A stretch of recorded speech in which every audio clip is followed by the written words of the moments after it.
ഇതിങ്ങനെ മാറി മറിഞ്ഞുകൊണ്ട് നിൽക്കുകയാണ്. ഏകദേശം നമ്മുടെ തേങ്ങയുടെ കൊപ്പരയുടെ ഒക്കെ വില പോലെ. കൊപ്പര വില കുറച്ച് ചിലപ്പോൾ പത്രത്തെ കാണും ഇടിഞ്ഞു, വില ഇടിഞ്ഞു എന്നാണ്.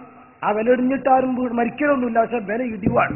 ചിലപ്പോൾ പറയും കൊപ്പരയുടെ താങ്ങ് വില നിശ്ചയിച്ചു, അങ്ങനെ ഉണ്ടാവും. അങ്ങനെ അങ്ങോട്ടും ഇങ്ങോട്ടൊക്കെ മാറും. ഇതേപോലെയാണ് തൗഹീദ്. അത് മാറാൻ പാടില്ലല്ലോ. ആദ്യം മന്ത്രത്തിന് നന്നായി പരിഹസിക്കുന്ന ഭാഗം ഇട്ടുകൊടുക്കുക. നമ്മൾ ചെയ്യേണ്ടത് രോഗം വന്ന ചികിത്സിക്കലാണ്, മന്ത്രിക്കലല്ലാതാണ്. അതിന് പകരം ഇവര് തങ്ങളെടുത്ത് പോകും. എന്നിട്ട് മന്ത്രം തന്ത്രം കന്ത്രം എന്തൊക്കെയോ പറഞ്ഞ് മന്ത്രത്തെ കളിയാക്കുക. പിന്നെ പറഞ്ഞിട്ട് പറയുന്നത് മന്ത്രിക്കണം, രാത്രി സുഖമില്ലാതെ കുട്ടി ഉറക്കുന്ന എഴുന്നേറ്റാൽ രാത്രി കുറിച്ച് ചോദ്യം മന്ത്രിക്കണോ.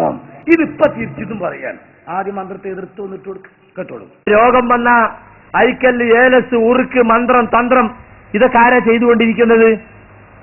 റസൂൽ പഠിപ്പിച്ചത് രോഗം വന്നാൽ നിങ്ങൾ ചികിത്സിക്കണം. തദാവൂ, നിങ്ങൾ ചികിത്സിക്കണം. ഫഇന്നല്ലാഹ ലം യൻസിൽ ദാൻ ഇല്ലാ അൻസല ലഹു ദവാ. അല്ലാഹു രോഗം ഇറക്കിയിട്ടുണ്ടോ അതിന് പ്രത്യൗഷധവും ഇറക്കിയിട്ടുണ്ട്.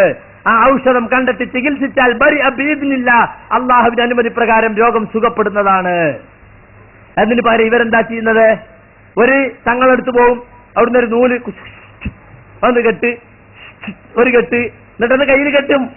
അതെ, അരിക്കല്ല്, ഏലസ്, ഉറുക്കെന്നൊക്കെ പറഞ്ഞ് എന്താ അതിനകത്ത് ഉണ്ടാവുക? ഒരു കഷ്ണം കടലാസ് എടുത്തിട്ട് കുട്ടി ടൈം ടേബിളിൽ വരയും പോലെ തെരങ്ങും പലങ്ങും വരയുക, അലിഫ് ലാമ് അലിഫ് റാ എന്നൊക്കെ എഴുതുക. എന്നിട്ട് ഹോമിയോപ്പതിക്കാരൻ ഗുളികപ്പൊതി ചെറുതായി മടക്കുക, എന്നിട്ട് മെഴുകിൽ പൊതിഞ്ഞ തുണിയിലാക്കുക, എന്നിട്ട് നൂല് ചുറ്റുക. ഇതാണ് അരിക്കല്ല്, ഏലസ്. അത് സ്വർണത്തിനുള്ളിലാക്കിയാലും വെള്ളിന്റെ ഉള്ളിലാക്കിയാലും കടലാസിനുള്ളിലാക്കിയാലും ഒക്കെ സാധനം ഇത് തന്നെയാണ്. കുരിപ്പ് കുടിച്ചാലും അതന്നെ, വയറ്റുന്നോ കുടിച്ചാലും അതന്നെ.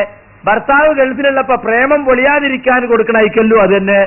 കാളവൂട്ടിന് പോകുന്ന പോത്തിന്റെ അരയിൽ കെട്ടണോ അതന്നെ. ഊർജ്ജമരത്തുമ്പോ കയറുന്ന ഇരിക്കാലിപ്പോത്തിന്റെ അരയിലും അത് തന്നെ. കണ്ട നിങ്ങള്?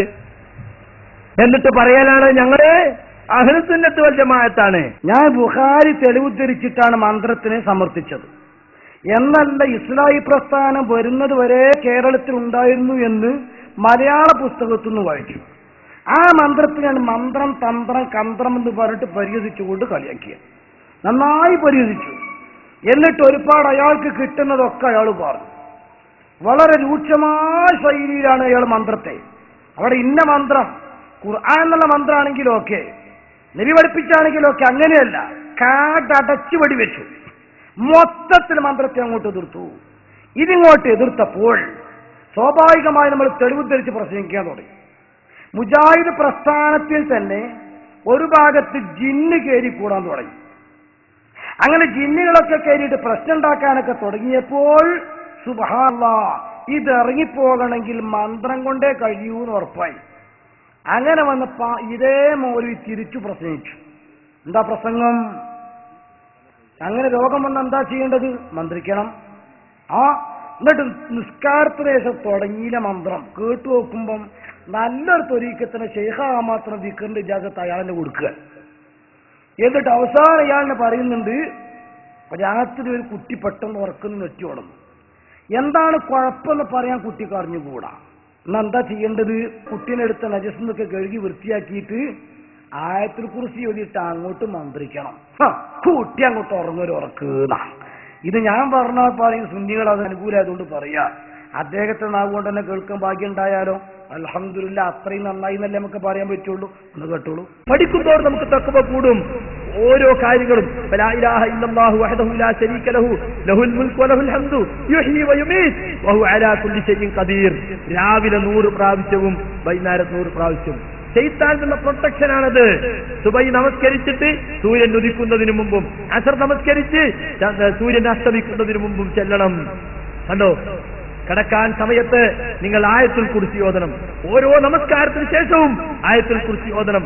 ഓരോ നമസ്കാരത്തിന് ശേഷവും ഖുൽ ഹുവല്ലാഹു അഹദ്, ഖുൽ അഊദു ബിറബ്ബിൽ ഫലഖ്, ഖുൽ അഊദു ബിറബ്ബിൻ നാസ് 3 സൂറത്തുകളും ഓതണം.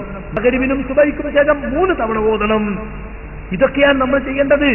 ഓരോ നമസ്കാരത്തിന് ശേഷവും സുബ്ഹാനല്ലാഹ്, അൽഹംദുലില്ലാഹ്, അല്ലാഹു അക്ബർ 33 തവണ വീതം ചൊല്ലി 99 തികയുമ്പോ ലാ ഇലാഹ ഇല്ലല്ലാഹു വഹ്ദഹു ലാ ശരീക ലഹു ലഹുൽ മുൽക്കു വലഹുൽ ഹംദു വലാ കുല്ലി ഷൈഇൻ ഖദീർ എന്ന് അത് എന്ത് ചെയ്യണം? അതിൽ പൂർത്തിയാക്കണം. നമ്മൾക്ക് നമ്മളെ കുട്ടികൾക്കൊക്കെ എന്തെങ്കിലുമൊക്കെ വിഷമങ്ങളോ കരച്ചിലോ ഒക്കെ ഉണ്ടാകുമ്പോൾ നമ്മൾ എന്താ ചെയ്യാറ്? ഒരു ചെറിയ കുട്ടി എന്താണെന്ന് പറയാൻ വയ്യാത്ത കുട്ടി രാത്രി കരയാണെങ്കിൽ ഒന്ന് കൊണ്ടുപോയി നജസിന്നൊക്കെ വൃത്തിയാക്കിയിട്ട് നമ്മൾ കുട്ടിക്ക് ആയത്തിൽ കുറിച്ച് ഊതി തടവി കൊടുത്ത കുട്ടി അങ്ങോട്ട് ഉറങ്ങും. ഇതൊക്കെ ഇപ്പൊ ഖുറാഫാത്താ. നബി പറഞ്ഞു, നിങ്ങൾക്കൊരു സ്ഥലത്ത് വേദനയുണ്ടെങ്കിൽ ആ വേദനയുള്ള സ്ഥലത്ത് നിങ്ങൾ കൈവെക്കുക, എന്നിട്ട് ബിസ്മില്ല എന്ന് 3 പ്രാവശ്യം പറയാ. എന്നിട്ട് അഊദു ബിഇസ്സത്തില്ലാഹി വഖുദ്റതിഹി മിൻ ശർരി മാ അജിദു വഉഹാദിർ. കണ്ടോ, അള്ളാഹുവിന്റെ ഇസ്സത്തിൽ ഞാൻ അഭയം തേടുന്നു, അവന്റെ ഖുദ്റത്തിൽ ഞാൻ അഭയം തേടുന്നു, ഞാൻ അനുഭവിച്ചു കൊണ്ടിരിക്കുകയും വലുതായി പോകുമെന്ന് ഞാൻ ഭയപ്പെടുകയും ചെയ്യുന്ന ഈ വേദനയിൽ നിന്നും ഇത് 7 പ്രാവശ്യം നിങ്ങൾ പറയണം. എന്നിട്ടും വേദന മാറില്ലെങ്കിൽ വീണ്ടും വീണ്ടും പറയണം. അപ്പൊ വേദനക്കുള്ള മന്ത്രമാണത്. ഒരു രോഗിയെ സന്ദർശിച്ചാൽ രോഗിയോട് നിങ്ങൾ സാരമില്ല സുഖമാകും എന്ന് പറയുന്നതോടൊപ്പം രോഗിക്ക് വേണ്ടി മന്ത്രിക്കണം, പ്രാർത്ഥിക്കണം. എന്താണ്? വെറും പ്രാർത്ഥനയല്ല, ഊതിക്കൊടുക്കലും തടവിക്കൊടുക്കലൊക്കെ അതിലുള്ളതാ, മന്ത്രത്തിലുള്ളതാ. ഈ വഹയിപ്പ് എപ്പ ഇറങ്ങിയതാ? കഴിഞ്ഞ 1300 ചില്ലാനം കൊല്ലക്കാലം കേരളത്തിലെന്നല്ല ലോകത്ത് മുഴുവൻ മന്ത്രം നടന്നു. ആ മന്ത്രം ശിർക്കാണ്, അനാചാരമാണ്, അനിസ്ലാമികമാണ്, അന്ധവിശ്വാസമാണ്, മൊയ്യന്മാർക്കും തങ്ങന്മാർക്കും പൈസ തട്ടാനുള്ള പരിപാടിയാണ്.